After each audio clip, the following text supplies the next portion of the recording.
ఏపీలో counting mood start అయింది. సార్వత్రిక ఎన్నికల సమరంలో చివరిదైన 7వ దశ పోలింగ్ జరగడానికి ముందే ఏపీలో కౌంటింగ్ హడావుడి మొదలైంది.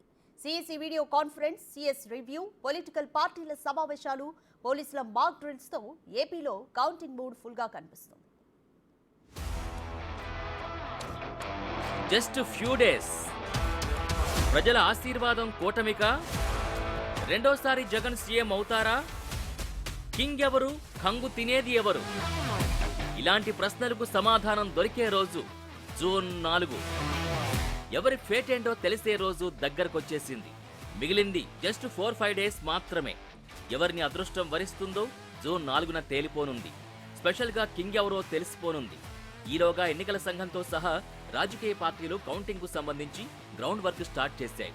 పొలిటికల్ పార్టీల నేతలు క్యాడర్తో మీటింగులు నిర్వహిస్తున్నారు. విదేశీ పర్యటన తర్వాత హైదరాబాద్ చేరుకున్న చంద్రబాబు గురువారం అమరావతికి వెళ్తారు. ఎల్లుండి చంద్రబాబు, పవన్ కళ్యాణ్ భేటీ కానున్నారు. అదే రోజు చంద్రబాబుని బీజేపీ నేతలు కలిసే ఛాన్స్ ఉంది. పోలింగ్ జరిగిన తీరు, అనంతర పరిణామాలపై మీటింగ్లో సమీక్షిస్తారు. పోలింగ్ తర్వాత తొలిసారిగా ఇద్దరు నేతలు భేటీ కానుండడం ప్రాధాన్యత సంతరించుకుంది. ఇప్పటికే టీడీపీ కీలక నేతలతో చంద్రబాబు టెలికాన్ఫరెన్స్ నిర్వహించారు. జూన్ 1న జోనల్ స్థాయిలో కౌంటింగ్ ఏజెంట్లకు శిక్షణా తరగతులు నిర్వహించాలని, అందుకు సంబంధించి ఏర్పాట్లు చేయాలని చంద్రబాబు నేతలకు ఆదేశాలిచ్చారు. కౌంటింగ్ రోజు పూర్తి బందోబస్తు ఏర్పాటు చేయాలని ఈసీ, డీజీపీకి లేఖ రాయాలని టీడీపీ నిర్ణయం తీసుకుంది. 175 నియోజకవర్గాలకు 120 మంది పరిశీలకుల్ని నియమించడం పట్ల చంద్రబాబు అభ్యంతరం వ్యక్తం చేశారు. ఓటమికి వైసీపీ నేతలు కారణాలు వెతుకుతున్నారని, అందుకే ఈసీ, పోలీసుల తీరుపై విమర్శలు చేస్తున్నారని చంద్రబాబు మండిపడ్డారు. వైసీపీ కూడా కౌంటింగ్ ప్రక్రియపై ఫోకస్ చేసింది. కేంద్ర కార్యాలయంలో కౌంటింగ్ ఏజెంట్లకు పలు అంశాలపై దిశానిర్దేశం చేస్తున్నారు. మరో 2 రోజుల పాటు ఈ కార్యక్రమం జరగనుంది. ఎన్నికల కమిషన్ రూల్స్ ప్రకారం కౌంటింగ్ సమయంలో జాగ్రత్తగా వ్యవహరించాలని సజ్జల రామకృష్ణారెడ్డి సూచించారు. ఇతర పార్టీల వాళ్ల ఆటలు సాగనివ్వకుండా జాగ్రత్త పడాలన్నారు. మళ్లీ వైసీపీ ప్రభుత్వమే వస్తోందని, జూన్ 9న ప్రమాణ స్వీకారం ఉంటుందన్నారు సజ్జల. కంఫర్టబుల్గా బ్రహ్మాండంగా వస్తున్న దాంట్లో డౌట్ లేదు. అయితే వాళ్ళ ఆటలు సాగనివ్వకుండా ఎట్లా చేయాలనేది మనం చేసేది మన టార్గెట్. అది మళ్ళీ అధికారంలోకి వస్తున్నాం, బ్రహ్మాండంగా వస్తున్నాం. 9న ప్రమాణ స్వీకారం ఉంటుంది, ఇందులో ఎలాంటి డౌట్ లేదు. అయితే దానికి ఏదో మనం వాళ్ళ ఆటలు సాగనించి వాళ్ళు పెట్టే జరిపే సైకలాజికల్ వాటన్నిటి మనం తట్టుకొని మనం ఏదో ఇది కాకుండా ముందు ప్రియంటివ్ వాళ్ళను ఒక్క ఆట కూడా సాగనివ్వకుండా ఏం చేయాలనే ఉద్దేశంతో మోర్ అలర్ట్గా ఉంటున్నాం.